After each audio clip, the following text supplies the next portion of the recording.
Welcome, welcome everybody to Playmakers with TTao and Doc Education. Tonight's guest, Vacant, and we've got an all-community segment for you.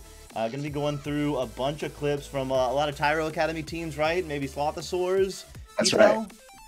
That's right. There's a lot of teams that we're going to be taking a look at. One of the main things is this is my good friend Vacant. We talk all the time. We go into these discussions about like how to coach all this stuff. So it's like this is a great opportunity today for us to take a look at some of these teams and really try to give a lot of more tips and tricks and not just go into like over the surface. Try to go a little bit deeper and go, okay, here are the action steps you can do this week or in the off season so that next season you climb up higher. Sweet, sweet. Well, I know Vacant can only hang out with us for about 50 more minutes. Blade, you're here because it's a good time and you want to learn and hang out and play Echo, or like, yeah, watch Echo and vibe with your friends. I mean, that's why I'm here. I don't know. You let me know. Let me know if you're here for any other reason. You can also troll. You know, I mean, there's plenty of reasons to be hanging out, right? Anyway, yeah, go ahead, TTao. Yeah, so we'll sort of lead in, and I just want to introduce Vacant a little more. I know a lot of you already know him because he's so active in the community. He was active in NEPA, all that fun stuff. One of the ways that I first met Vacant was actually through Rookie Cup 2 is when I actually started playing Echo. And this dude was coaching the team that became the champions, which ended up becoming Krakens, which became Diamond, did CC, all that fun stuff. So like, I knew Vacant when he was a coach, and he would coach. He would join some of our team and just hang out with us and coach us. And I love the dude from that moment. He's always got really good advice. He also says some stuff that makes me laugh and crack up. So I think that today will be a good time. In terms of some of the stuff that else he's done, I think he already wrote some to me. He's on NEPA AAA. He's a captain. He's played season 2 to 5. He's played for Phoenix. He's played for a few other teams. I think he's played at a very high level, and he has a lot of experience coaching. So this is a great addition, I think, for today. I think we'll have a lot of fun. Totally. Well, yeah, great lead in, and with that, let's welcome Vacant. What's up, my guy? How you doing? What's up, Doc? Not bad, man. Not bad. Pretty excited for the show. Excited to have you on. Excited for the new logo. You got it behind you. I know you just finished this like in the last couple of days, right? Yeah, I'm pretty excited about it. I'm just new to this Discord backdrop, and I figured why not? It looks pretty sweet. I'm not gonna lie. Cool. And I mean, usually we ask folks to plug what's going on, but what's the new logo for? Let the folks know. Ever since I got back from NEPA LAN, I've been on a break from Echo. I played a little bit here and there, played some pubs and stuff, but I'm like I want to build my brand. I mean, there's a lot of people in the community that are building their brand, and now's a really good time with Echo as it's growing, like a really good time to jump and just start, building a foundation for something. And I'm really good at working with people, and I've coached with TTao's boot camps many times in the past, and I know I'm good with people, and I really just want to coach new waves of pretty much have students, have classes, boot camps. I love working with the Playmakers boot camps. I'm excited for tomorrow's boot camp, but really this logo is just, it's just me. It's what I am. It's who I am, and I'm ready to, just kind of build this logo and continue my career in playing and coaching. So it's kind of what's going on. I got a Discord that'll be going live on the 1st of May during the draft. Hopefully I'll be able to live stream the draft in NEPA. They got the 4 new teams. They got the pro draft, and then they'll have the AAA draft. Hope I go pro, but who knows? I'll be fine. I love the AAA league, but yeah, just building my brand, and I'm happy to be here with Playmakers. 100%. So I definitely want your Discord is not yet public, so we can't. It is not. No, there's probably about 40 people in there right now, and they're close friends. People I know. I got TTao. I had to bring TTao in, and I appreciate your insight when you come in there, and I've been asking advice of my close friends. What are some things they like about Echo? What interests them? I'm just trying to build a community with this Discord, and I'm gonna just mass invite everybody on the 1st. So yeah. I shouldn't drop a Discord link right now. No. It will be in the descriptions when all this stuff is on YouTube. It will be there because by that time it'll be there. Yeah. In the meantime, because it's not ready yet, I do want to say I want to plug sort of our circle, VR Playmakers, which is we have boot camps, weekly boot camps, and weekly mixed scrims right now. And Vacant is going to be the coach taking the lead for tomorrow's boot camp at 9 p.m. Eastern. I believe there's still like 1 or 2 spots, so if anybody's interested in signing up, it's entirely free. Come join. You literally click a button on SeshBot, and then you will be able to like come and hang out with us for a bit. What did we decide is like the topic for tomorrow? Yeah, I remember you mentioning it was going to be more like the mental game. So we're going to be talking about like mental games, some comms, and I think one of the things you mentioned, player awareness. Exactly. Yeah, you were mentioning how it's like not like when you're in bubble and doing like offense, like because you already know where the geos are, you don't have to stare at the geo to reposition yourself. So yeah, it's not even that. It's also knowing where your teammates are at all times. And there's things about player awareness that people don't think about. Obviously, there's know where everybody is at the right time, but there's also knowing that everyone's always about quicker. You always think quicker, but it's you got to start doing stuff quicker, earlier. So it's you take that long shot that might be a cloud shot, and it might be on. It might be going right into the goal. I find too many people just staring at that shot, right? They just stare at it, and then they miss it, or there's a save, and then they're trying to catch up. So player awareness is getting to those people earlier too, so it helps everybody out. 100%. On that topic of player awareness, we're going to be taking a look at some clips today, and there's a few plays that definitely have became a fumble because of a lack of player awareness, right? And I think we're going to be talking a bit about that. We're going to be taking a look, and I would also love to hear your thoughts, like how does someone build player awareness? And we'll talk about that after we watch the clip. Does that sound good, Vacant? Yeah, sounds good. I don't know what we're going to look at. This is all new to me. So. Absolutely. So the first clip, we're going to be taking a look at TTao, some of the TTao Academy teams. So if some of you are not familiar, TTao is an 18+ community. I absolutely love the community, mainly because, one, it's very little toxicity. I just love that. That's number one, right? I have no issue with people that are younger. There's a few of my good friends that are a little younger, but again, just the level of standard and the moderation that's in that server, I really enjoy. So if you are not part of TTao, I highly recommend it. It's an 18+ community. I'll see if I can drop it invite link in the chat in just a few seconds. We're going to be taking a look. They're doing a project which is called the TTao Academy teams. And one of the main things that they're doing is they're taking a lot of new players. They're each getting a coach. It's almost like, in my mind, it's almost like Rookie. It's like the format is similar to Rookie Cup. It's not exactly the same, but the format is sort of similar. They have a coach, and then they're going to do like a bit of a league, and they're going to like fight each other. It'll be a good time. But yeah, today we're going to be taking a look at some of these Academy teams. They're on the newer end, so I would say in terms of VRML, I would say they'd be like bronze, maybe silver. There's a few players that are a little bit more stand out. They'd be like maybe high silver or gold, but most of the players are sort of like in that bronze level. So there's the mechanical skills. Don't stress too much. Like don't be too harsh on them, please. Make it. No, I'm not going to be harsh on anybody. I mean, sometimes when we see this, someone did something really bad. Unless you're in my boot camp, I might be a little firm. That's right. If you mess up the same thing. If I'm giving past advice, if I can't yell at these people, then I'll be nice. Yeah, you'll be nice. But tomorrow when you join the boot camp, feel free to get it. Feel free to get an earful. It'll be a good time. But it's with love. It's like tough love. It is. It's you're wasting 7 other people's time. Listen to what I'm saying, and let's get going. Exactly. That's oh man, I could make so many dark jokes, but I'm not going to. I'm gonna get in trouble. So on that note, we're gonna take a look at this first clip. This is from TTao Academy team. There's 2 main people that I really want to shout out to. Again, Freshmakers actually. 2 main people, which is Tucker and Nexus. They took a lot of time to really make sure that these clips are done well, and they made my life so much easier. So I love you, Tucker and Nexus. I just want to let you know. I love you. Hearts, all love. What's up, Tucker? That's right. They're in chat right now. They're in chat right now, actually.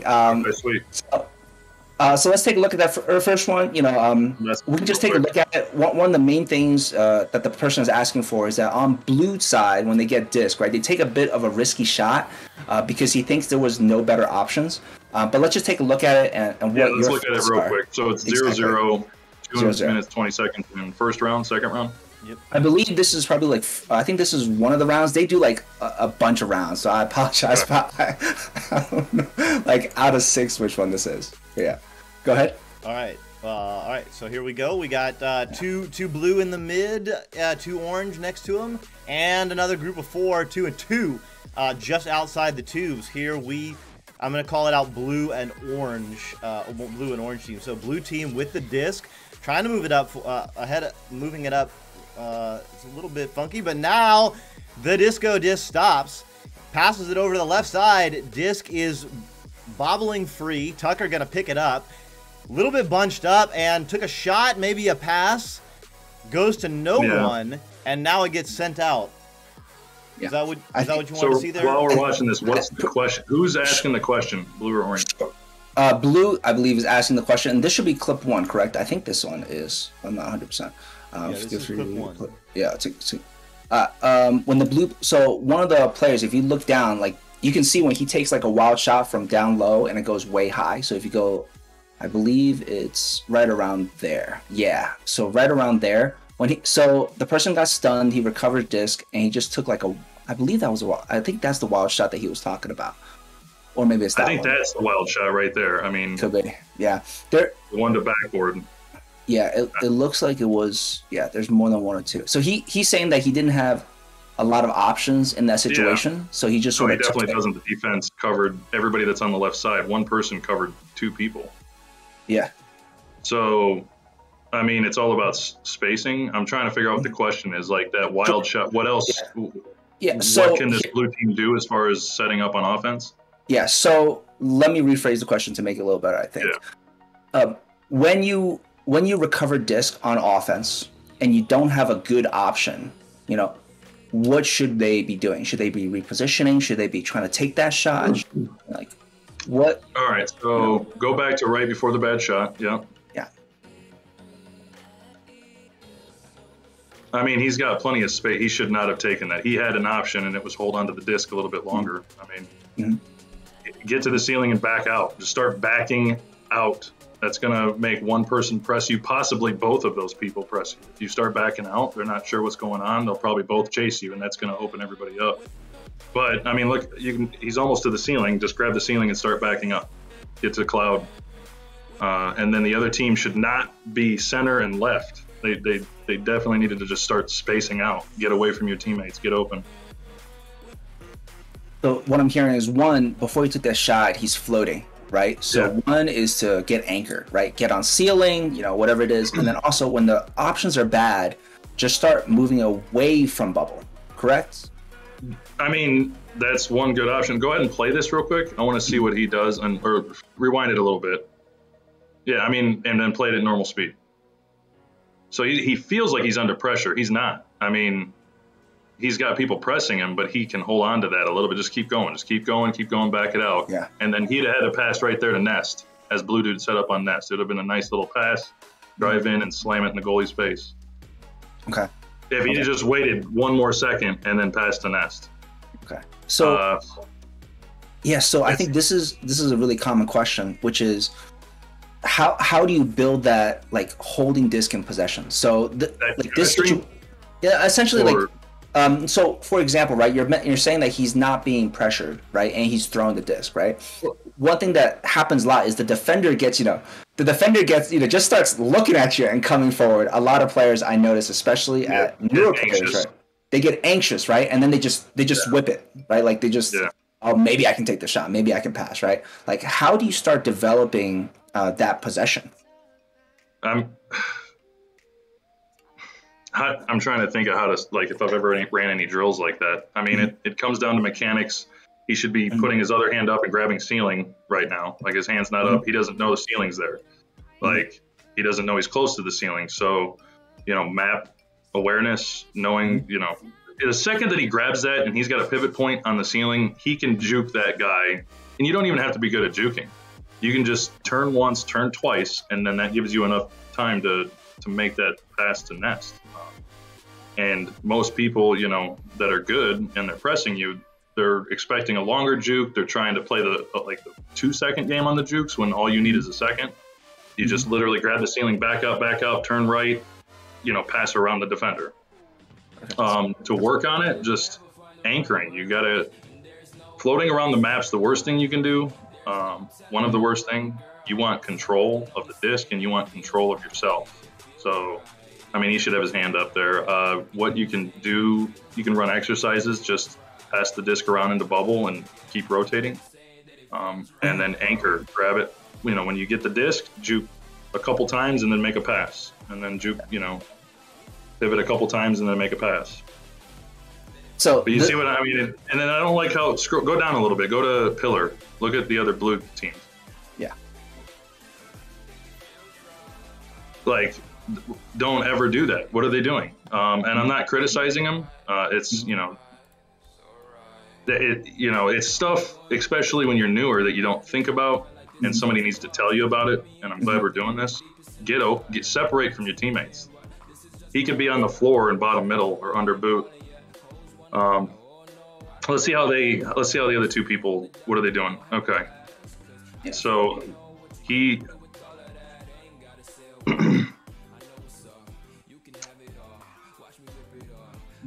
your teammate didn't need help there.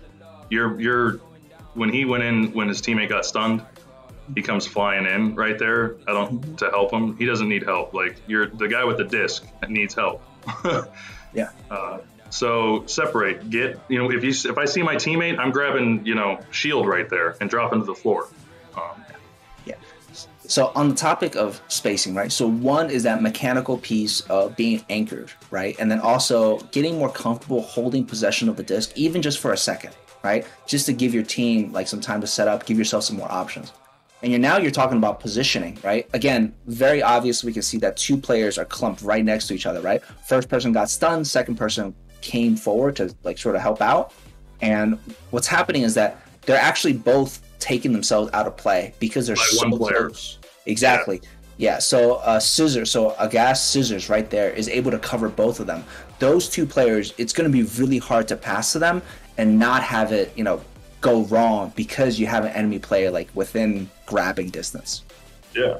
Yeah. You mentioned, I mean, you see this mistake at a lot of levels. I mean, when it happens at, high diamond master level, it's not as accidental. It's, maybe they're getting together as a stack because they see the disc possession about to happen, but yeah, about to change possession. But yeah, yes. I think that's you get spacing. Be a little more patient. I think if I'm talking to this team, if I'm talking to what were their names again?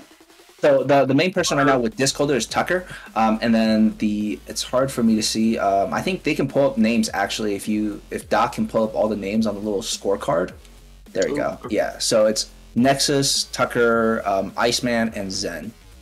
Yeah. So get spacing. Try not to You get spacing because there's one goalie and 3 defenders, and there's 4 offenders. I mean, it's basic math, right? So get spacing. Someone's going to be open, and just be a little more patient. Try and, if he's on your foot, about to knock you out, sure, yeah, throw it down into the ground if you have no option. That way people can start fighting for it. But learn, mechanics, grab the ceiling, fall back a little bit. Yeah. And draw your defenders out. Another thing I'm noticing, like Nexus is here on the bottom here, and Tucker is going for the disc. Tucker gets the disc, but Nexus goes right for the disc as well, right? So it's the parallel to what happened over here with Zen Smoke coming into an area that he really didn't need to go to and kind of getting out of the play there. Nexus does the same thing by going to the ceiling and going right by Tucker. If Nexus instead goes to anywhere to the left, like goes to Cloud, or even just stays on Bowtie and calls out, or goes to the ceiling over here, anywhere to allow Tucker, once he gets the disc, because Tucker is under pressure from 2 players, right? So if Tucker can keep the attention of these 2 players and then has an outlet either on Bowtie or on Cloud or on the left side ceiling, if Nexus is in one of those places, Tucker can immediately pass there. And then, as Vacant said, if Zen Smoke was like on the floor here or on the shield instead of being over here, then immediately Tucker is going to pass down to the outlet, the reset back or left, and then that pass can just go straight into shield and then straight in for a score. But as it is, Yeah. Tucker feels like there's no options because kind of there aren't, because as we've discussed, this one player is taking out two player over here, and Nexus is out of the play because he's too close. Now, you can get yourself into a situation like this where you find yourself with the disc, and in this case, Nexus can again just go far to the left side, hang out on the ceiling, Tucker spread out, as Vacant said, and just create a little bit of separation there, and then play a back and forth game, pass back and forth as many times as you have to until you break up the defense, and then move forward. I mean, it's this play could go 100 different ways, and I like the slower backing it out. I mean, if that guy was a reset, that would change the pace of that play. It wouldn't be so frantic. You know, when everything's in chaos, resetting, it's going to calm everybody down. But if he'd have just given in 2 seconds and that play, everybody else unfolded the way they did, that nest pass is wide open. Like literally, if he just thrown it to nest, it'd have been fine if he had a couple more seconds. But yeah. So we're actually talking a lot about offensive positioning, and I think this is actually good for us to go into clip number 4. Yeah. So, you know, let's take a look at this clip, and then I have a question queued up, and then we can talk about it. So, Clip number 4? Clip number 4. All right. Yeah, so there's a good reset that happens, right? But then when the person who's reset is able to push forward, the options are being covered. So there's a question about offensive positioning is what could the team have done better when you reset, right? And that's also a general question. It's like a lot of newer players are going, you know, they're being told to reset the disc when it's a bad bubble. But what should you be doing? What are the next steps after a reset? Yeah, that's interesting. So they get a successful reset here? I believe they get a reset here. So we're looking at the blue team? I believe so, yes. We should be looking at some names.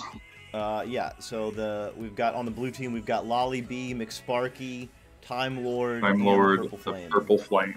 Yes. Man, McSparky and Zensmoke should hang out together. They like the same number. Yeah, apparently. Okay, here we go. I'll give it the call. So we got 3 blue team all just hanging out really close together. So very interested to see what happens here. So it looks like Purple Flower with the disc. Beautiful reset to the backside. Very nice spacing, although 2 players are hanging out in the same area. Now good spacing. Left, right, center. It looks like Time Lord moves all the way back. McSparky hanging on, being very patient, not under any pressure, slowly moving up. Lollybee and Purple Flame too close together, maybe a little bit. There's a lot of stunning. McSparky goes in, takes a shot a little bit wide, picked up by the Media Garcia, and sent back out. Okay, first things first, the last clip I watched, and you were commentating on it, Doc, I thought it was like the broadcast commentating. And I think I cut you off earlier. You did such a good job right there commentating on that replay. That's right. We like to give it the call out, you know, give people some. No, it was good. It was good. Give people some fun. Yeah, this is the Doc call outs. I can't do it like Doc. You're right. No, Doc's incredible. Doc's one of my favorite casters. When he first started, coming from where he came, and the descriptions he was giving during cast was incredible. Like, got me engaged. So I appreciate you, Doc. Thanks, man. I do try. 100%. When you listen to the Doc cast and some of the other casters, and again, everybody caster has their own style. It's all different. We love and all Doc the casters casters. Love all the casters. I love all the casters, but every caster brings something different to the table, you know, and I love that. So. Yeah, this is us trying not to get in trouble with the caster, the production team. Shout out Sir Dimway, shout out Palador, shout out. Yeah, all of them. All of them. Yeah, let's take a look. Let's take a look at this academy team, and we just love Doc more here because he's here. If Palador is here, like, Palador, you're our favorite caster. Yeah, we can't compare. So the question with this one is on a reset. How this broke down and what they could have done differently. Exactly. So as you can see, I noticed 2 defenders pushing goalie earlier. So I mean, you can't. I mean, if you're going in to stun everybody in goal, let the dude know. Tell him to shoot. You know, hey, we're all going in to punch the goalie. Shoot if that's the plan. If it's not the plan, which it shouldn't be, I mean, he should start pushing in.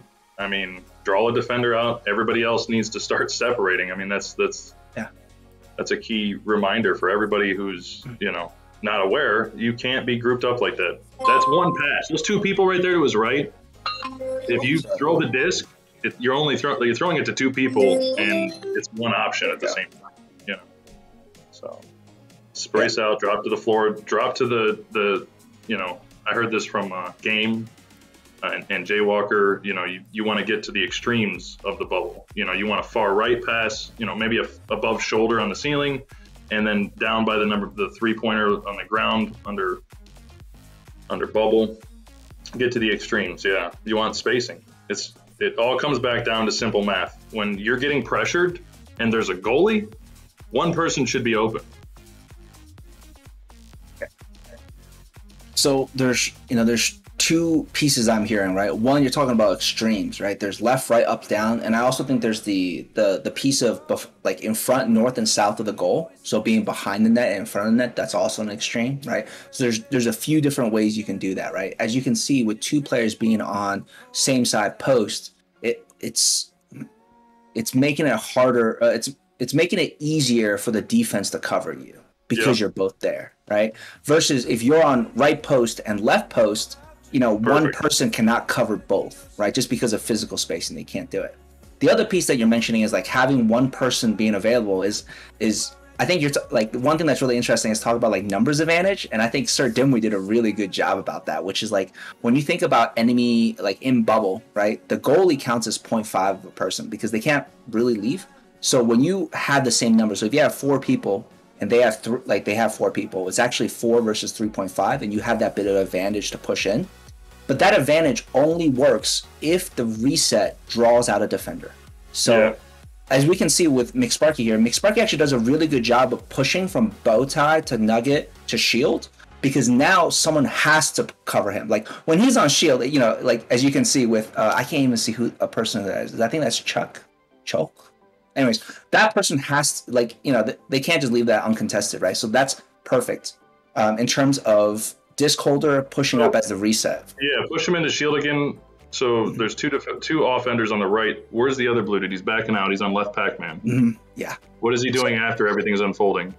He was on post. So he got the stun out on the, I guess it was a double stun out, and then he backs out to the Pac-Man. So by the time at that point, if you'd have passed to him, he would have slammed that right in. If you're putting yourself in that kind of position, there are ways to still put the disc in the goal. For sure. So again, based on positioning, right? When you're pushing up on bubble like that, I don't think the move to go from post to Pac-Man was a good option, because I think you're taking yourself out of the play. I think going high or low would have been much better.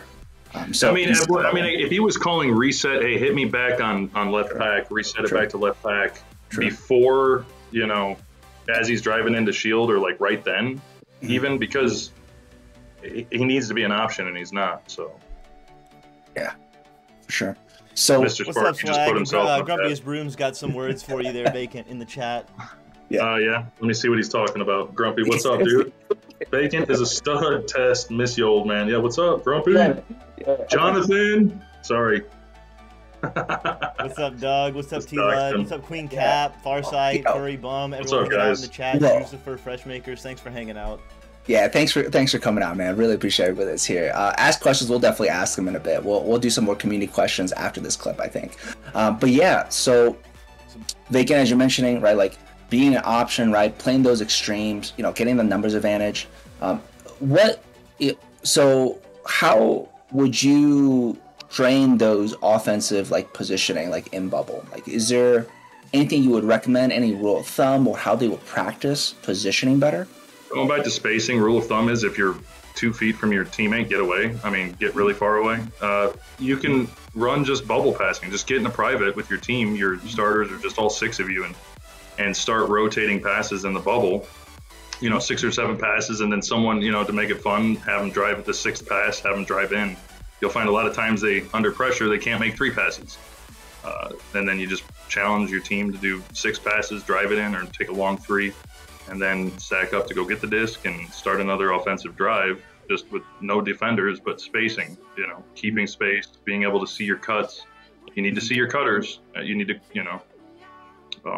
you need a line of sight, and the person cutting needs to be looking at the person with the disc. But just simple drills where you're spacing out in the bubble, making long passes, to the extremes, while cutting in on the 6th pass, 5th or 6th pass, just try and make the coolest looking slam dunk you can, and then you reset, and your team will find that to be pretty fun.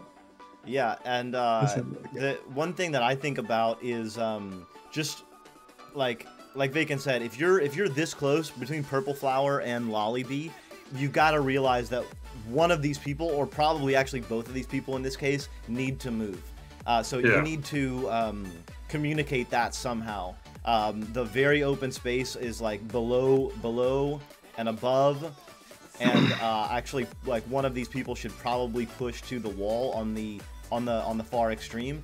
I think Time Lord is actually in a good spot right now, but then moving back to pack, I mean, could be good for a reset, but if you're not resetting, then like, yeah, moving in maybe a little bit, or also exactly, like right there. It looks like a good spot. Like Vacant said, anywhere that you can get into open passing lanes. And what that's going to do is, once McSparky does drive in, notice McSparky drives in, and McSparky actually gets forced to take a bad shot because of these two defenders here. And those two defenders are able to come over because Time Lord doesn't keep this defender engaged. So this defender effectively defends against two people because he chases Time Lord out of the bubble and then chases the disc. Meanwhile, on the other side, the same thing happens with Kay. Kay's coming out to defend Purple Flower. You see Kay coming out and then redirects and eventually adds pressure over onto McSparky as well. So if Purple Flame is again like on this far wall or on the floor, then this defender doesn't come up either. So both of those things is kind of what forces McSparky to take this shot, which not a bad shot. But imagine this same shot, but with these two orange defenders not there. And maybe Media Garcia is not there because Lollybee is maybe on the floor. And so now it's just McSparky against the goalie. That's what you want to do. You want to force with that spacing by having someone on the edges everywhere. You want to force a defender to come away from one of those people, and then, like Vacant said, McSparky can deliver it to another pass, and then that forces the defense to shift there, and then you make another pass, and then eventually you get a nice little shot. Yeah, no, I agree. One thing though we might not be thinking about is the head game of these players. Go back to when he's on Nugget or on Dot. Yeah. A lot of times people get bloodthirsty for the goal, and they're not team players. They may think that they are, and they claim that they are, but they just want goals. They just want the glory, and he's really setting himself up. I mean, he takes the shot, so obviously he wanted it. But when you're looking at a defense like that and two of your teammates timed out, I would have already thrown it to my teammate to the left. I don't think this could have ended in a really nice goal. Like, I would be taunting this right side, and if I drove in just like he did, I would just give a love tap pass to Nugget. Yeah. You know, and then I would jump the ceiling, flip inverted, and be open on the extreme. So now on that topic, since we're talking about offense so much, I also want to call out on defense, which is that person on shield right now did a great job of covering the lane and pushing disc holder, which is exactly what you want to do as a defender. What you don't want to do is to just drive straight at disc holder without being aware of where their pass options are. Because as we talked about with numbers like disadvantage on defense, you are at a disadvantage in bubble defense if their whole team is set up. So one way to counteract that is to push disc holder while covering a lane. So now the other three people that are open are being covered by the other the other people on your team. So again, sometimes you might even have to take a bit of a roundabout route rather than just going straight to it. But on defense, think about covering lanes while pushing disc holder. Shout out to Doug. Doug, what's up, bro? Doug. Shout out to Doug. Yeah. There's so. Go ahead, Vacant. No, that's it. Go ahead. Yeah. No, there's so many little pieces that we could talk about. You know, what I really want to focus, and for the viewers here, especially on the newer side, is that offensive positioning. Like, if you're 2 feet next to your teammate on offense, you're too close. Right? You're just too close. And listen to what Vacant's talking about again with Game and Jay. I remember watching that game video as well. He talks about going to the extremes. That's one of the videos that's like in the middle of my mind. But yeah, it's like go to the extremes. Go high, go low, go left, go right, go in front of goal, go behind goal. Right? Try to go extremes. And one of the ways I like to think about this, and this is something I haven't heard a lot of people talk about, but I think it's important, is the fact that on successful, in my mind, it's like successful offense and cuts, you're trying to get the goalie to turn and look around, right? And what I mean by that is because on Quest and on Rift, VR has a field of view restriction, which is, I believe it's closer like 70 something and change. 75 degrees on Quest 2, I think, roughly. How much is it? I think it's like 75 degrees. Yeah, it's like 70 and change, right? It's like it's under 90. I know that much, right? But what you're looking for is to have people set up so that the goalie cannot track both players with just looking at one place. In my mind, that's how a really successful cut does. When you make a goalie do this, or like in front of goal, behind goal, where you make them look around, that's when the goal, like those cuts are going to be the most successful. Versus if you have 2-3 people drive it in from the left side and the goalie can just stare at all 2 or 3 people, like, yeah, the cut can still work out if you get the goalie to dive, but you're not getting the goalie to feel a lot of that offensive pressure. So just something for the people out there. There's some good goalies that don't mind pressure. They really triumph over pressure. So, but you know, I get it. I don't like people pestering me, and as a goalie, you got to watch that backboard. It's your responsibility all the way up until when they press into bubble, but it's pressure on a goalie is not, it's stressful. So it can be the difference between a goal, or not a goal. Absolutely. What were you saying, Doc? I was just going to say, just pointing out some good things as well. You pointed out that the defense did really well. The offense also, the 2 things that I saw that were really nicely done was the reset was really like beautifully done. You got in a spot where you got 3 people all grouped up, you have the disc, and you just like, you knew, even though you're on the bubble, like near the boot, you didn't just go in and like try and like hero ball it and throw it in. You like gave a nice reset. And then McSparky actually hanging on and like being very calm, waiting for a long time, gave tons of time to set up. So hopefully like all of that sets the foundation. Now just like watch this video and like look at how you can set that spacing a little bit better. And then next time that happens, McSparky do the exact same thing, but now you'll have better passing options, and that whole thing will change. But the reset and then the patience with the disc, that's can we go back and look at that? Can we go back to where he's on Nugget? I mean, I guess we don't have to, but the one thing I wanted to talk about that's super important if any of these players are watching is when you're in possession of the disc and you're on that Nugget and you're essentially the reset, you should be telling what everyone, like if you need somebody to space out, you need to tell your team, hey, get open.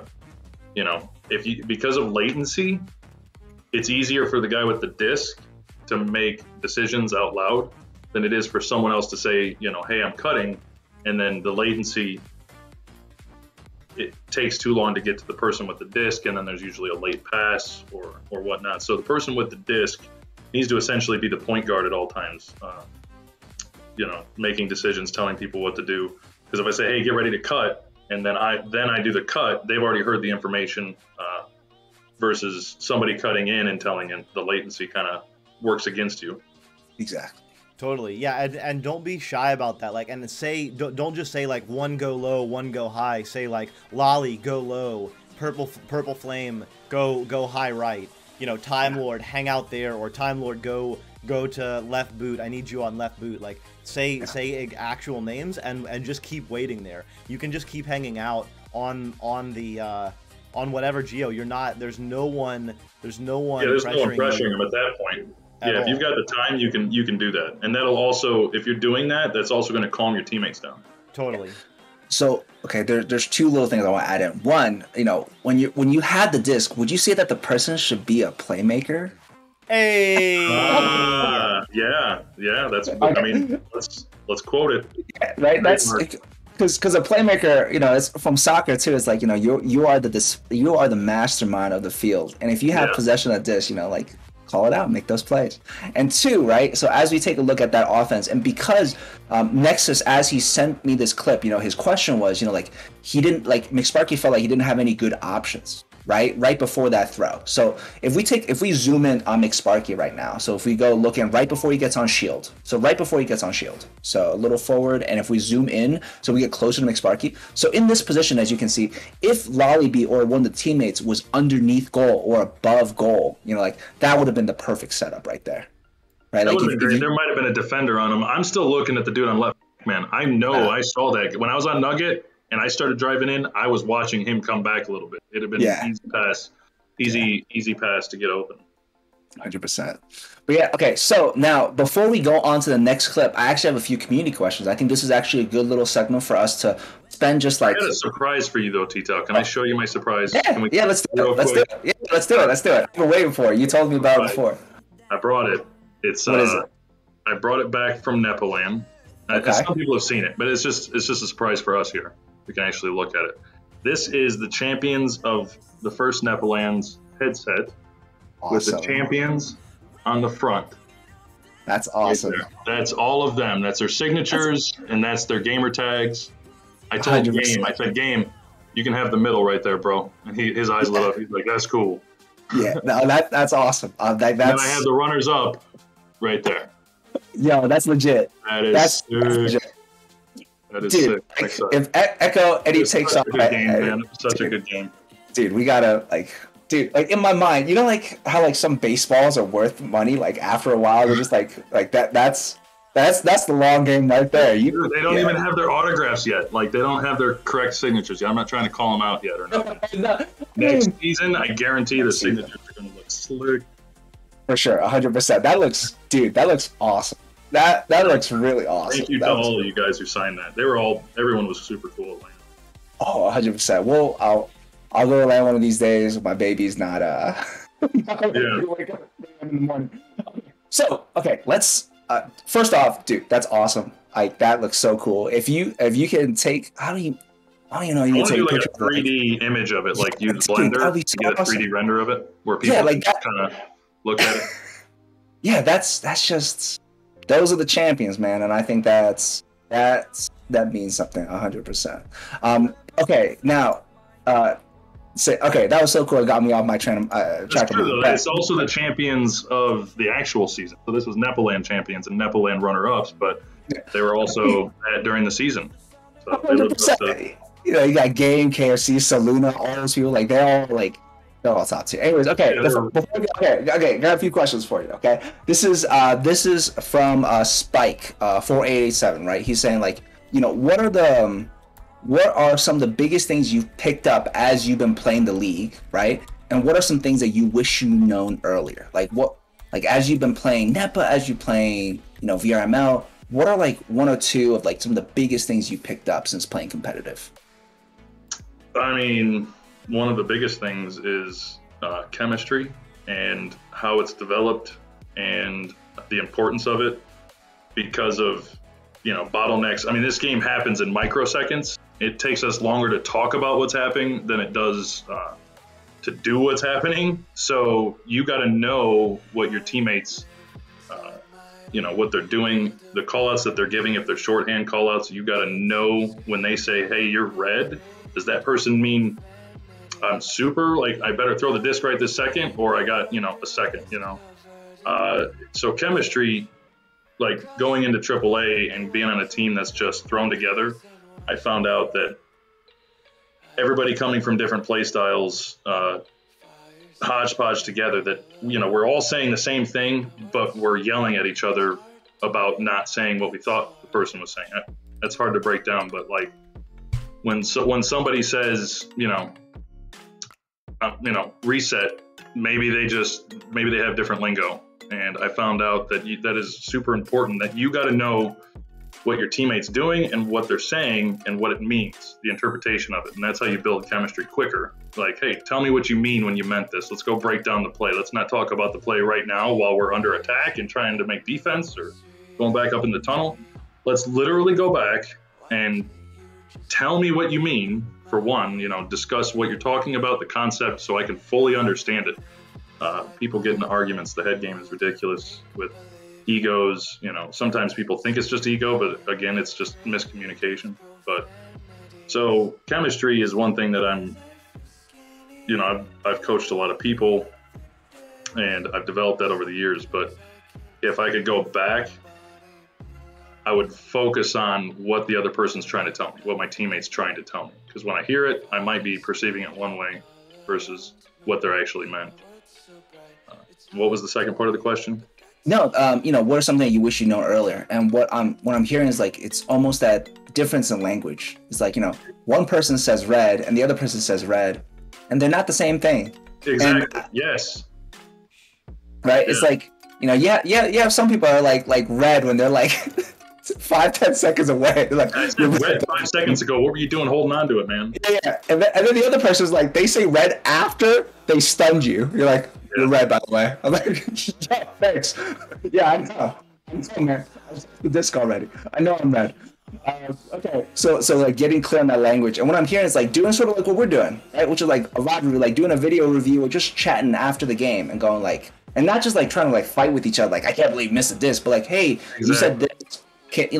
You said reset behind you, right? And I just chucked it. And you didn't get it. So what you meant was, I need to know what you mean when you say reset. Where are you typically at? Where are your locations? And so a lot of times chemistry is built over time, but there's quicker ways to build that, and it's discussion, it's talking, it's being humble, it's being open and honest, and just coming to an agreement. You literally just got to say, tell me what you mean, explain it to me so I fully comprehend it, and then I'm going to tell you back what you just said to me, and then if we're both saying the same thing, then you're going to build your team chemistry so much quicker. Okay, perfect. And then I have one more question from Chuckles. I'm gonna mess up his name. It's Chuckalots, I believe. Like, what is, as a team that's just learning about the game and just learning to play competitive, what is an offensive strategy you tend to implement? Either on, like, I think what they're saying is like on Joust. Like, what would you recommend for a new team? Like, if they could only run like 1 or 2 offensive jousts, what would you recommend them they look at? I mean, even at master level, you still have like relay lefts and relay rights and different variations of it, and they're pretty simple. What I would suggest is making sure you're lining up at the in the tunnel before the launch with significant. Tyler, you're killing me here. Sorry, breaking the action sports. Tyler McKinney right here. So yeah. Okay. When you're on Joust and you're the QB, you need to have your center set and everybody's set, so you have time to discuss what's going on, and that nobody's like. A lot of times on Joust, people are just getting set up as it's saying 3, 2, 1, and then the chaos happens right out, and you lose possession. People don't go left. People don't go right. You need to be able to set up early. That way, you have the time and the confidence that you're going to go out and do your Joust good. And typically, you're going to do a split left and right. So somebody left tunnel, somebody right tunnel, and somebody deep. There's, the Wrath relays where you send 2 left and, one person kind of curves around and goes deep right floor. So you throw it left tunnel. Your second pass could either be the relay left to left, deep left Pac-Man, or if they're short enough, they can be at like nose. Or your second pass could be deep right through valley, down by underneath Pac-Man. And that is extremely diverse play. If you do it right, it's hard to work around as a defense. Generally 1 or 2 passes are going to be made, and once you're through mid, that's when you get control of it. So, and this is actually the perfect transition. So, Doc, when you have a chance, let's queue up click 6A. Okay, I just want to make sure we only have about 3 minutes before Vegas has to go. Yeah. We'll take a quick look and then we'll go. So, as you're talking about, like the play, like a relay and a standard split.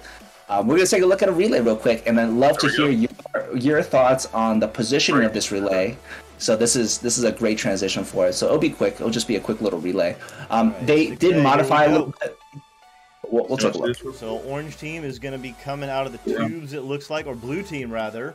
Time Lord sends it over to McSparky. McSparky, deep cut in, although it's going to be picked up by the backside and sent back out. Broken play. Yeah, perfect. That's it. As you can see, again. Yeah, so they have a bit of a relay. Instead of going to tunnel, they're going to left side, right? Okay. Oh, we'll give it a second. The replay viewer is a community project, and there are just a few little quality of life improvements that everyone would love. But in any case, we can get around them, and that makes it okay. Time Lord with the disc sends it over to the left side. Everyone on the left side for the blue team, 2 players very much clumped up on the bottom. McSparky with the disc. No open pass right now. Can't even see who's open. Now moving in under pressure from a very fast stack. Does get the He disc throws it loose, right but to it's him. going to go right to the back stack. Okay, so let me see where the second two people went. Yeah. So 'Cause they both went right under. orange team. Yeah. For orange team? So, yeah, orange team. No, I think blue team, right? Okay. So blue side, I think it was a left relay, but the pass was a little high, so that's why the person went to mid, right? But you can see that they try to go to left, right? And then there's two people that go trench for that relay option. But I think it was just a bit wide. So, here's the question for you. What do you think, what would you say for positioning if they were to do this over again, right? Like, for them to set up like a good relay on a left relay, where would you want them to be positioned for a left relay? So left nose to the player's right a little bit. Yep, up on nose. Yeah. Shortening it up is going to help, like, even on the wall, closer to the edge of tunnel. Yeah, because if they got a backstack, they can attack. If you go all the way to Pac-Man to be the left relay, a backstack can pressure that pretty easily. So shortening it up on nose would be good. I mean, even Pac-Man, like the backside of Pac-Man's good. That's typical. Yep, there's one, there's two, and then down on nose. Yeah, that's really good. Those are good positions. Yeah. Going right next to your other teammate is, again, a no-no. They're literally right. They're one pass. That's one pass right there. Yeah. That one guy can get almost anything the other guy can get. So absolutely, yeah. Yeah, and they're not, as you can see, they're not even in line of sight. Can you go back to when they're in tunnel before Joust? McSparky, when McSparky gets the disc, actually can't make that pass because of the multiple geo that gets involved, and even for several seconds, still can't even see those players. As you can see, this oncoming stack is moving pretty quickly right at him. So he's gonna try and get around this geo and throw this pass. But even if, and the pass is a little bit wide, and that makes it easy for the back stack, but even if that pass is on point, this stack is gonna be able to jump both of these guys really, really easily, especially because they know it's going that way, because there's no other option. There's no other option, yeah. That or a reset, so. Yeah. So, Vacant, you said you were saying something just a moment ago about wanting to look at something? How far can you go back on this play? What's the beginning of the play? Are they in tunnel, getting ready to come out? Yeah, they stack and they go down. Set up. From spawning, let's see how they set up. Because it seems like it was a botched rollout. I don't know if that was they shouldn't be going next to each other. All right, so go ahead and press play. Zoom in on them. And then can I see the clock? Okay, there was a lot of chaos going on right there. Like, they literally didn't have much time to set up. And that goes back to set up, get ready to go out. You're here to perform, so perform. Don't just mess around in the tunnel. Yeah. The guy with the first pass here, I forget the guy's name. Yeah, I believe it's McSparky. He recovers. I think the QB throw was a little off, and it went a little high. At that point, once it's off, you got to start slowing it down. You're yelling at your teammate in the back, "Hey, get open! I need a pass. Spread out." But I mean, I guess if he'd have made a successful pass there, they could have, kept control of it. But I mean, he threw it right to the other team. Yeah, there's no recovering that. What I'm hearing, and then we'll sort of like end off on this, is one is for a good relay, a good position for deep could be on left side wall, on nose, or behind Pac-Man. Those are some really common and good positions. Having two people go low on trench, like they're just too close together that they're not both pass options. So go to left. So the guy's either going to go left Pac-Man, left nose, or left wall here. But the deep right person should go underneath right Pac-Man by like root. And if they were on route, this guy with the disc would have had a decent pass to that lane. Yeah. Maybe not even so deep. Even down at the bottom of nose on the floor would have been better. Bottom nose on the floor. Okay. Yeah. So again, you have one on left side if it's a left relay, and then cross, you want to go in, either go low. Like, those are some really common positions. And as we talked about, even in Master Tier, there are lots of relays that successfully convert. Oh, yeah. Yeah. So I think that, like, if you had one offensive play, again, for the people that are watching, get a relay down and set up position just like Vacant's talking about. Beyond that, I think we're almost done with time. We're about to take a quick little break. But Vacant, is there anything else you really want to talk about and tell our viewers? No, no. I'm thankful for all the questions. I love helping people. I love giving advice. If you have any more, reach out. Find me on Facebook. Find me in Discord on May 1st. Don't you give out that Discord. Doc, I almost did. I'm glad I asked. I'm glad you said something because I was just about to drop the link. Yeah, we can drop it on the 1st. We'll drop it back on this video. We'll make sure next week we drop the Discord link. I'm sure Vacant will be in the chat as he usually comes and hangs out. But yeah, definitely thanks, Vacant. I don't know if you've been watching the Twitch chat, but been getting a lot of love. Doug Not Fish says Vacant coaching is paid to win. Yeah, he said he hung out, played with you for like 2 hours and learned more that night than 3 months of playing the game prior. So huge I appreciate that, man. Yeah, thanks. Shout out to Adam, one of my favorite moderators. Wines, one of my other favorite moderators. Mr. Cuckoo Head. Appreciate all your help, Doug. Appreciate all your help. Thanks everybody who's been helping me out, and I look forward to this game's just growing, and we're hitting an exponential curve here. So I think this game's going to blow up in the next year or two. And imagine when we're playing Echo and there's millions of people, like 5 million people playing this game. Imagine that. Imagine the day. We're all hoping. Yeah, we're all hoping.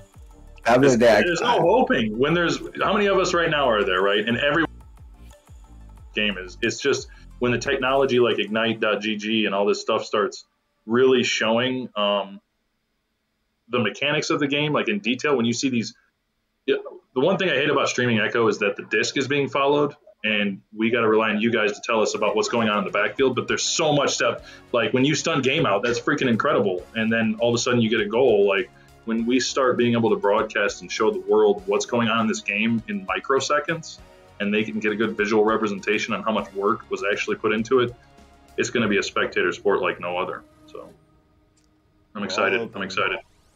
Well, shout out BRML, shout out NEPA. Looking forward to everything. Glad I'm part of it. 100%. Glad you guys had me on here. Shout out to Playmakers. Yeah. Thank you. Yo, love it. And also, I want to say Tucker also is saying in chat, thank you so much for the coaching, for the tips. We took a look at some of his gameplay, so I think this went really well. And again, a little shout out. Tomorrow we have boot camp with Vacant coaching on Friday, 9 p.m. in our Playmakers Discord. Please check that out. And of course, we have Mixed Scrim, all that fun stuff. We will be back after a short break. Me and Doc will continue to do just a little bit of analysis. We'll just chat and just hang out for a little bit more. But yeah, Vacant's gonna have some other stuff going on. So thank you so much for joining us today. See you guys. Have a good one. Take care, Vacant. All right, guys, we'll be back with the Steez of the Week. Quick break. Don't go too far. That's right. See you guys in a few minutes. All right, you guys are clear. You guys are muted.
And welcome back, everyone, to Playmakers.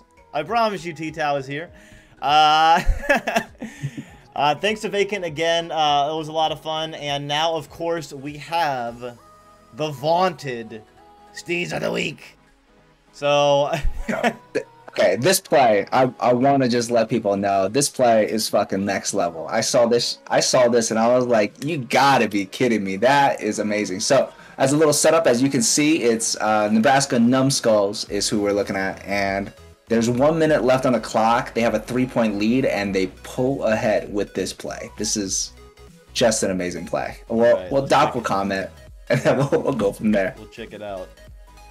100%. Right. So it looks like Jake gets a leech, and then, oh my goodness, headbutt in the goal. Yeah. So the main part of this play, and then we can sort of zoom in. You'll see what I'm talking about. Is that it was again, defender did a really good job. Missed shot. If they got the pass, it would have been a 2-pointer. But this headbutt turns it into a 3. It's pretty good. Yeah, pulling ahead, further 3-point lead. Now the team has to make 6 points in 1 minute to come back, and it's, I think, just an amazing play. Just absolutely amazing. That was pretty You dope. can see it's very intentional too, because like he does the full duck. He goes ass to grass and then headbutts it, and it goes in for a 3. And I think that's Steez if I ever saw it, man. That's pretty good. That's pretty good. All right. All right. Well, that's it for the Steez. And Vacant had to take off, so now TTao and I are gonna hang out for the next little minute, do some community analysis, just the two of us. So which clip should we roll to, TTao? Sure. Yeah, we're just gonna be taking a look at let's take a look at number of Slothosaurs number 1. We're gonna take a look at turnover, and one of the main questions that's gonna be showing up for this one is, how do we stack better, especially on turnovers? Like, what can defense do to be able to capitalize on those turnovers? Sweet. So let's take a look at that first. All right. So we got Slothosaurs, and looks like Slothosaurs are gonna be in blue. BG, Sertrees, Natasha, Shake and Bacon, and on the other side, do you know who we have on the other side? We don't know. I believe this is Borrow Monkey. That looks I believe that's sort of a mixed, because I know Borrow Monkey and no, I'm sorry, I lied. This is Disorderly Conduct. Oh, okay. I remember now. Okay. That's right. All right, so we'll play it up, and it looks like Slothosaurs have the disc. BG's on the floor. Gonna be moving up under pressure. Beautiful reset over to Shake and Bacon. Shake and Bacon. Beautiful pass over to Sertrees. Can't quite handle it. Disc is loose for a minute. Gets stunned out. Onion in the area. Shake and Bacon gonna get stunned out. And Onion gonna be sending it out left. Right. If you skip forward a little bit more towards the end of that play, they actually relay it down and then actually get a score. So if you so we'll talk about like that initial sequence is what's important. But as you can see, they throw, they catch, and then they score, right? So one of the main questions is, we had good possession. We saw that good reset. There was a bit of a fumble and a mispass, which happens to all of us, right? It happens even at the highest levels. The question is, how could Blue have stacked faster or gotten back on defense? What could they have done so that they could, so that score wouldn't have happened, So, Doc, let's take a look at that. Yeah, hold on, I'm just... No worries. Maybe Franz is watching and can see that sometimes these little bugs are a bit of an annoyance. But anyway, so yeah, I think, so what do I see here? Beautiful reset, nice little work by Shake and Bacon. Shake and Bacon moves up. I would say, like, maybe first thing, Shake and Bacon could go, instead of going to the root, kind of wait here on the wedge or on the floor.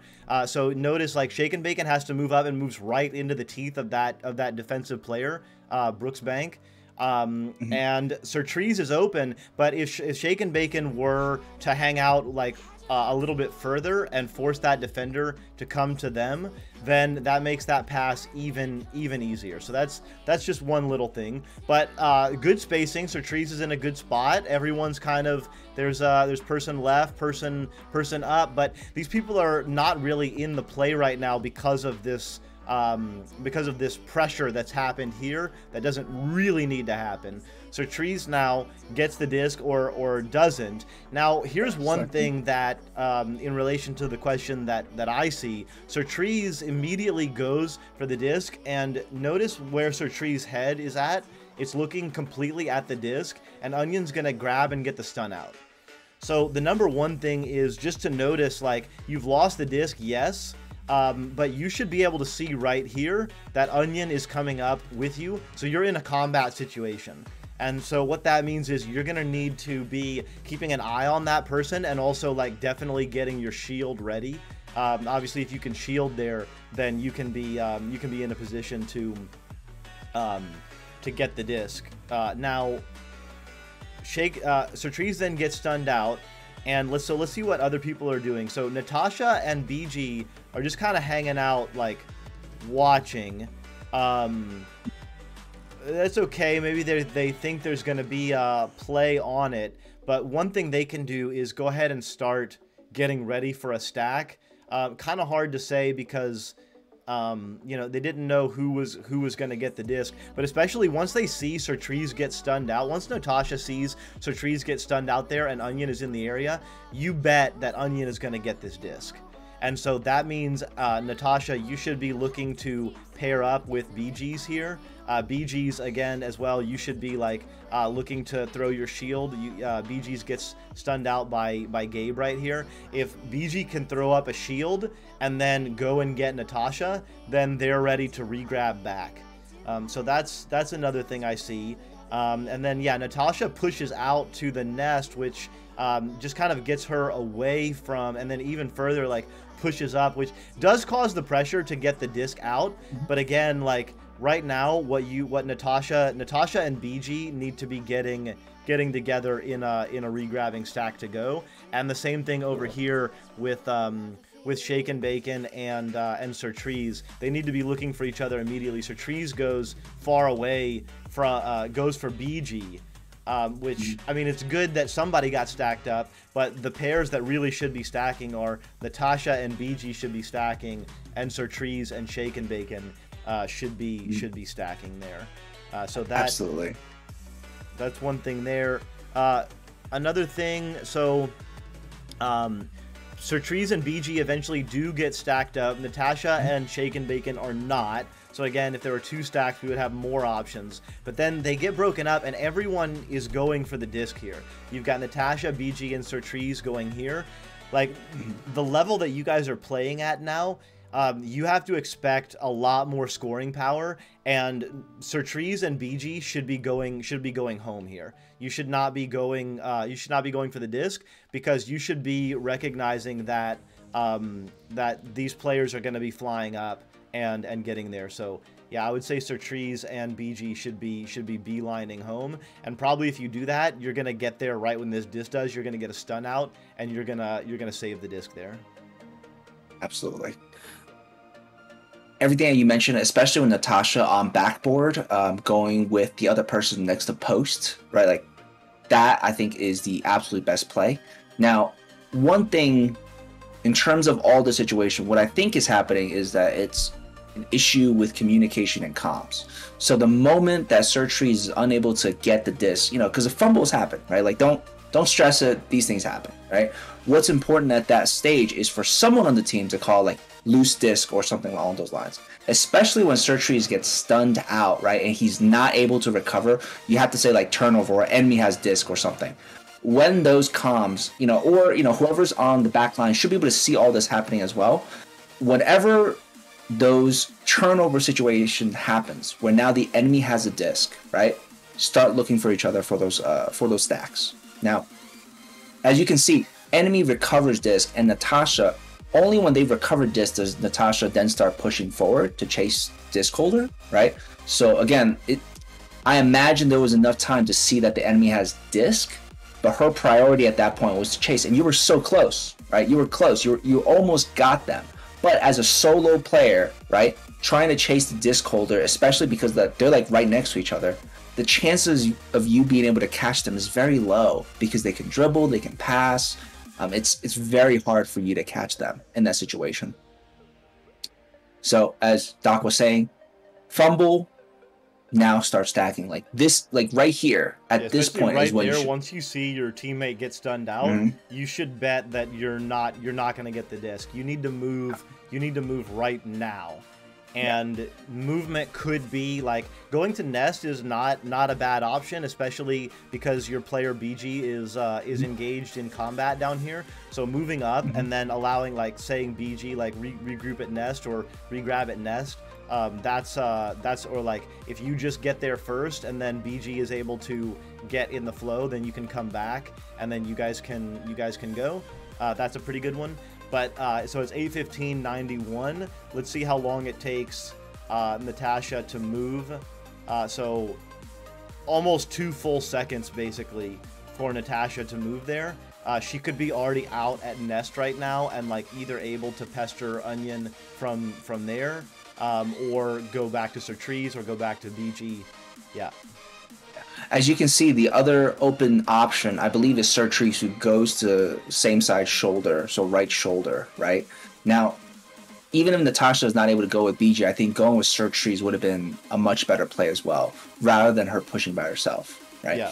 And as sure. you mentioned, the pushing by yourself, especially once you see that Onion and Brooks Banks are getting together. I mean, she actually does end up getting there.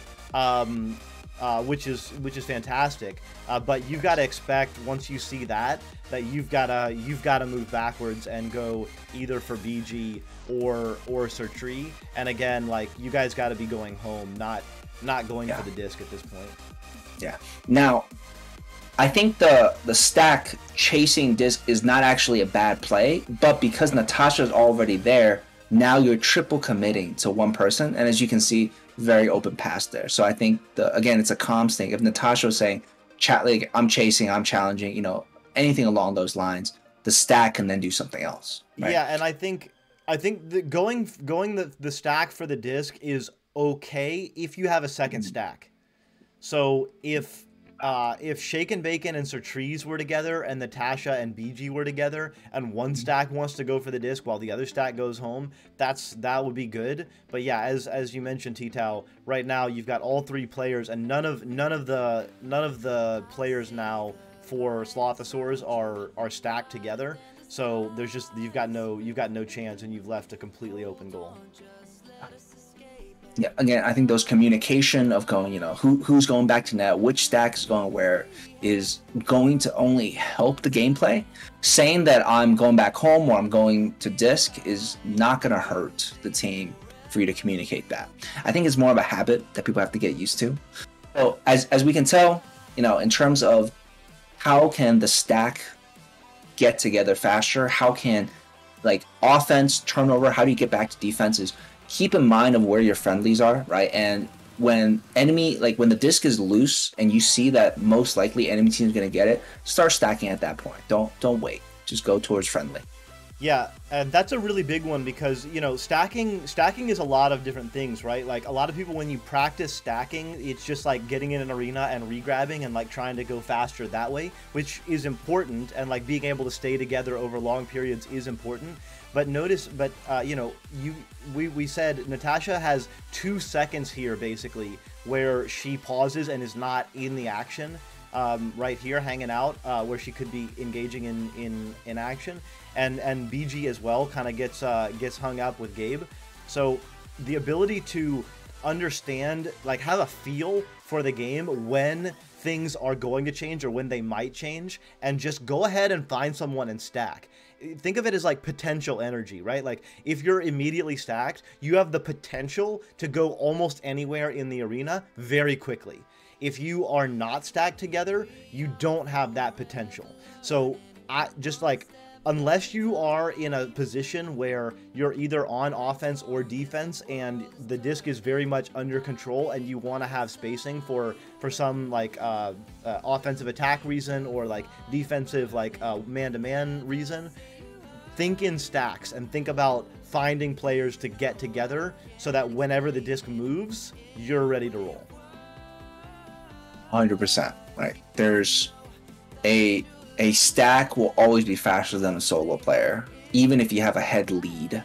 Unless, you know, the disc is within arm's reach, the stack will always beat a solo player. Now, let's take a look at clip number 2, which is some bad clears. So we're going to be taking a look at some of that.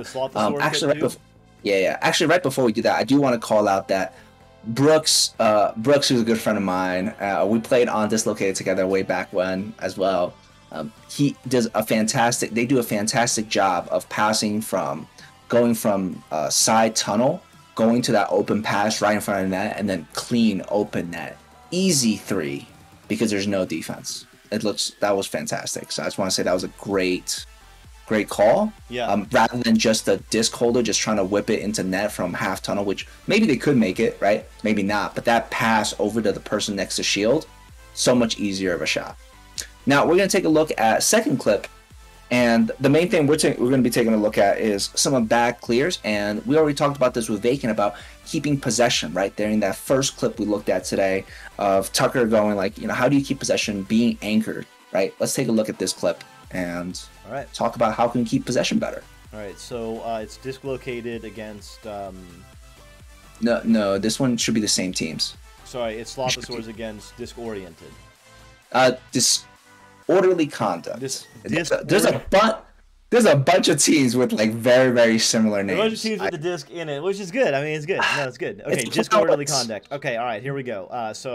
Disorderly conduct with the disc. Gonna be moving forward. Nice little pass over, but to no one. Gabe and Onion do a nice little redirect. Good stacking there. Someone gets the stun out, but it's stolen. Stolen back. Baru Monkey sending it in down low. Disc now loose again. It's going to be Surtrees with the attempted clear, but oh no. Right in the hands of the backline player, and now they are on the attack. Disc oriented. Can't quite handle it though, and it's going to be picked up by Shake and Bacon, and now it's cleared out, and the clip is over. So that right there, that sequence of right when the person is able to get it right underneath shield and clears it through mid, right into enemy mid hand. So right around there, I believe. Yeah. So as you can see, there's time, right?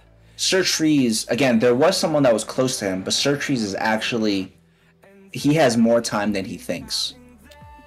He does have more time than he thinks, and he also has 2 players on the backline reset here.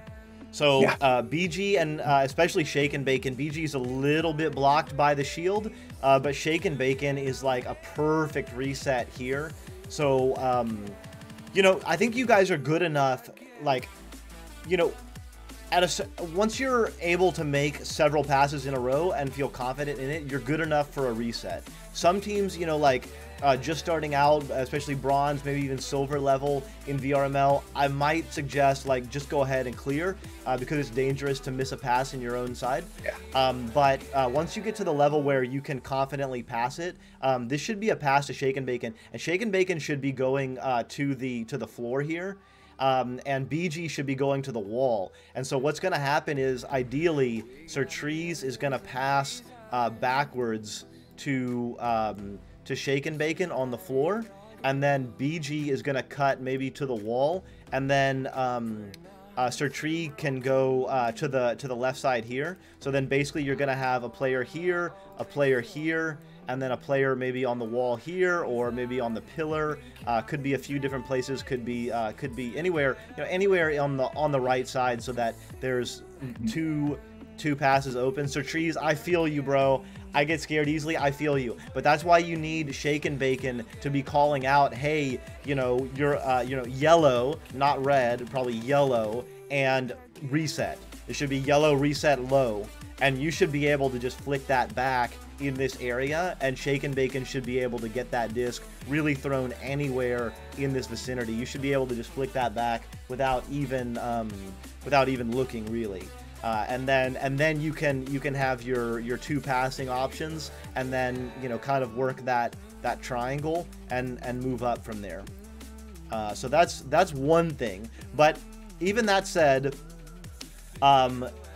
basically the rule that I have heard about clearing is basically never clear through mid, always clear through a tunnel, and usually you want to be clearing through the far side tunnel. Now you're basically directly in the middle of the arena, so a little bit hard. But as the disc was just over on the left side, and you can see actually all of the players in the arena, every single player right now is on the left side. So you can look at the mini map. Everyone's on the left side from this blue angle. So everyone is right in here. So if you have that awareness, you should be looking to the right side to clear. But even if you were to clear, I mean, you can see also if you're to clear left, yeah, there's a whole bunch of people over there. Whereas right, there's no one. So even if you do get scared, I think the best thing is a reset here. But the second best thing would be to clear to the right side. Now, in terms of that conversation about like being under pressure, being anxious, being scared, I think a lot of that has to be fixed with comms from the team. Specifically, the person that's going to be calling for the reset or someone else, they should be saying clear right side, right? Like I understand that, like when you have possession, you want to take the time, you want to have the awareness to be able to decide where to go with the disc. That's one part, absolutely. But because, especially in these like red situations and they're like really sketchy, you want the team to be calling out, giving you options so that when you get the disc, you don't even have to think. You can go, okay, I have an option as a reset, or I can clear right. And then even if it's not perfectly executed, you have options. And I think one of the ways that actually I'm going to reference what we talked about with Venom like 2 interviews ago, which you talked about communicating early, right? Like because of comms delay, just talk every time you're gonna move. So for example, me saying I'm going low, I'm going to right wall, like just communicate. You want everybody on the team to get used to communicating really early and giving options to the disc holder. Now, Doc, you might want to talk more about this, but one really common thing in Echo is those color callouts, right? Green, yellow, red, right? They're really, really common. I think red callouts needs to have an option attached to it. I think just saying red to the player, yeah, just saying red, I think is helpful, but I think it's only 50% of the solution. I think you have to be like, red, reset behind you, red, clear right, red, like Pac-Man open, or something like because you're saying red, you're telling the player that they're under pressure, but then you're putting all the responsibility on them to have to be aware of the field. I think just red plus an option, I think is actually the way to go. Yeah, and just like TTao said it, red, reset left boot, red, reset middle, middle low, red, reset right pillar. That's the ideal. Now, I've played with a lot of great players. Shout out to some teammates I've had. Won't name names, but some folks, it's a little bit harder to get all of those words out in exactly that efficient of a manner. So I've heard people say something like, red, I'm over here, open, down low. Even that is better. Red, low is way better than red, I'm over here, open, down low. Because then you have this gap, right, between red and low, which is low is like the really, like the action word, right? Or red, you see me over on the right side. I've heard players will talk like that. So if you're a player that does talk like that, definitely just practice, just practice saying red, right pillar, red, Pac-Man. And there's a good drill that my team has done, which you just get in the arena, you don't need a defense, just move the disc up and back, and call out red, Pac-Man, red, right pillar, red, right wedge. So you're just passing it, and then as your teammate gets it, then you're saying a color. Any color doesn't matter because there's no pressure. But then the key is that you're then saying where you are, where you're open, or you could even say where someone else is open. right? So like if you really have court vision, you start to get, especially if you're a backline player, you start to be able to see like maybe you're not open because there's someone in between, but someone else is open in a scoring position. So you could say like you could be back on double diamond, you know, you could be over here on double diamond and see like there's a disc over here and there's an open player on like the right pillar, and you could just say red right pillar, and then that player can just pass directly there. Doesn't have to always be where you are. But yeah, just get that practice, because that's like if Shake and Bacon here is able to say red or even probably yellow, you know, down low. We could talk about like, I'm not exactly sure why BG's and Shake and Bacon go where they do. They're kind of out of the play drifting. So it's another thing I would say, just like attach yourself to Geo. It's hard to call out like where you are when you're floating in space. These two players are floating in space for quite a long ways there. If you instead are always attached to Geo and you're thinking about the Geo name like as you're touching it, then you just get that familiarity with like where you are, and then all of a sudden it's coming without thinking. You're just saying red, like BG, if BG had grabbed the shield there, maybe they were trying to and they just missed, you know, no worries. Like I make tons of mechanical mistakes, like no worries. But if BG had grabbed the shield there, then BG can just say like, yeah, yellow shield reset, or Shake and Bacon can say yellow floor reset. Yeah, 100%. And also, Doc, when you were talking, when you're talking about like comms and what they say, the fact that you're saying them roundabout, like, oh, I'm down over here on the right side, like that's still really good. I want to shout out my teammate Billy and Rome. When they say red, they said red. You are red as F. Get rid of that shoot is the call out. Get rid of it now. Get rid of it. Red. Red. Get rid of it. They're on me. They're on me. Yeah, man. Thanks. I appreciate how red I am. But yeah, that's funny. So yeah. So as we talk about, yeah. Shout out to Roman Billy with your lovely call outs. Just gotta have some fun with it. One more, maybe try and get two more in. No, I think we're honestly we're right at 7:31, 32. I think we're close to being about done. Okay. I mean, like we can talk about one more. But honestly, I think we talked about a lot of great things. So I would rather actually summarize for all the folks, and I think just sort of end on that note. What do you think, Doc? That sounds good. Cool. Okay. So, you know, based on what we talked about specifically, we'll get there. I'll just stay on this screen. Camera assets are all wonky right now. It's okay. We'll just stay on the screen. It's fine. Don't even worry about it. So, talking with Vacant today, you know, like lots of really cool things that we talked about. One of the biggest things is just that chemistry and communication and call outs. I think the more we do this, especially talking with, you know, people like Venom, talking to people like Gil, like one thing that really stands out, especially for newer teams, is getting those call outs, right? Now, color call outs are one of the most common, but I would also have to say that saying where you're going to go and saying it early because of comms delay is one of the biggest things. You know, how often is it that, you know, you hear a call out, hey, I'm open on Pac-Man. You throw a Pac-Man and that dude is on station already. You're like, you son of a, like you said Pac. You said Pac, I heard you, but you know, like it's not necessarily their fault. It could be because of comms delay that they said it, but you only heard it 2-3 seconds afterwards and they already moved.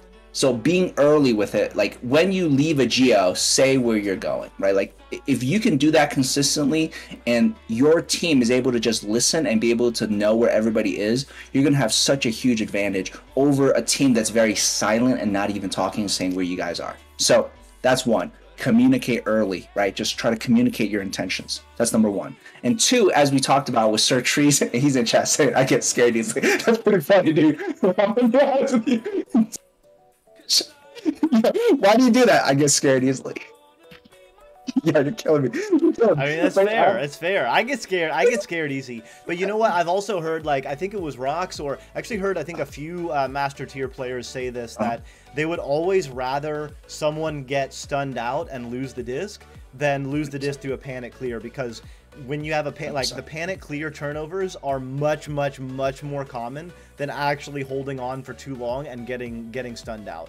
So right there, you actually weren't under full pressure right there. You know, just remember, like, I don't know, like, you're not playing against game. You know, you're not playing against Jaywalker. Like, you're playing against players that are more at your skill level, right? That's the way that MMR works. So just kind of like recognize you have a little bit more time than you actually think you do.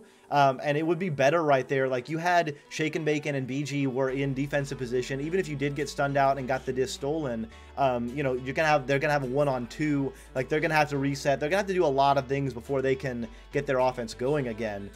Whereas, like, if you had just held onto the disc, maybe make a little bit of a juke or go for a reset, then you're much more times than if you do a panic clear, you're gonna hold on to the disc. 100%. During our last interview, Strem said it, so we could just clip it. Like, yeah, Strem coming from the Rock said it. Yeah, coming from the champion's mouth is like, yo, rather lose a disc that, like, get it stolen from me than just panic clear and turn it over to them. So I mean, like, so I think, and one thing that Ender was actually talking about, he was talking.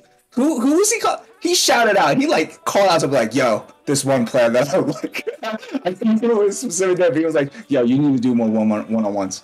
I'm like, yeah. So it's like, especially during scrims. No, not during matches. Don't do this during matches. But like, don't be afraid to take the one-on-one. Practice it, right? Like, hey, you lose it sometimes. That's all right. Practice it. That's how you're gonna get better at it. Like, especially in scrims.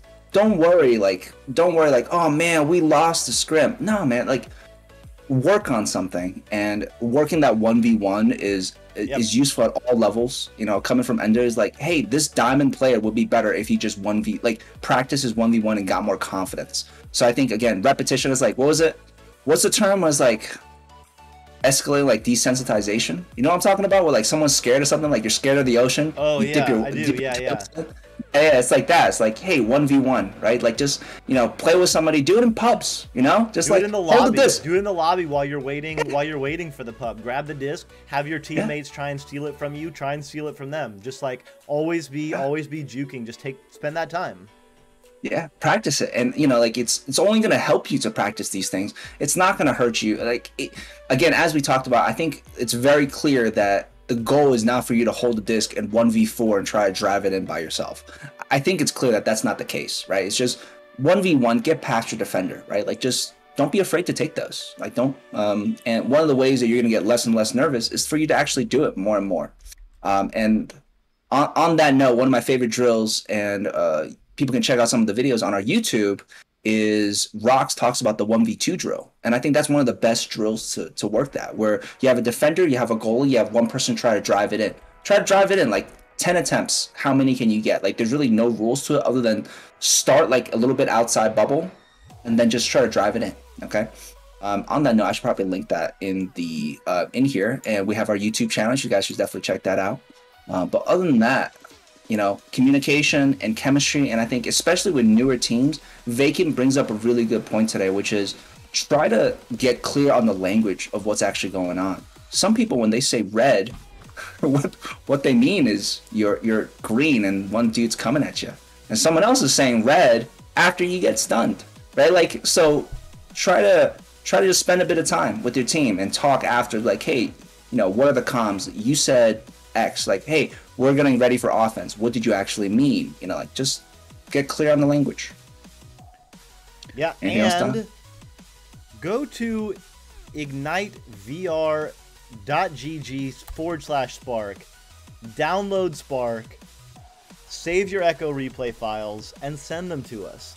If you want some analysis, we're looking for more teams. You know, Slothosaurs, they're getting their clips in, and we're gonna keep hitting them up. You know, if other folks wanna send some Echo replay files, please do. 100%. Now, I also want to mention that because I'm good friends with Surtrees and Blend and all those, so, like, I'm also trying to feature them a bit more because I like the team. I like them all, so that's also it. So please, everybody, one, send us replay clips. Two, also feel free to be friendly with us. We'll definitely We'll be nice back, I promise. Beyond that, I think that's it for today. Anything else, Doc? It's been fun.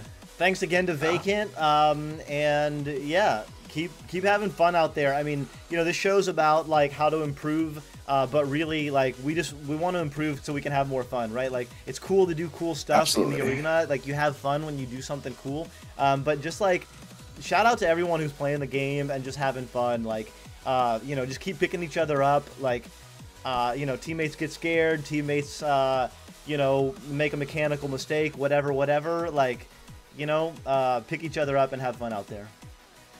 Absolutely. This is, I think, thank you everybody for watching. Love all of you. You know, tune in next week on Thursday. We have we have a few guests possible lined up. I think it's going to be a really good one. So we'll see you all next week. Yeah, and don't forget in 20 minutes, Lelenthal is good. Oh no, we switched times. Lelenthal is on Tuesdays. You missed her. Or you saw her. Hopefully you saw her. But no, you yeah, missed, absolutely. there's no one coming up after us. We're the front and the back of this Viridis Media production. So, Yeah. thanks everybody again, and we will see you next week, same time, same channel, Thursdays, 5 o'clock Pacific, 8 o'clock Eastern. See you guys next week. Tomorrow boot camp and Saturday is mixed scrims. Feel free to join us on our VR Playmakers Discord. All right. Please do. See you guys. Peace out.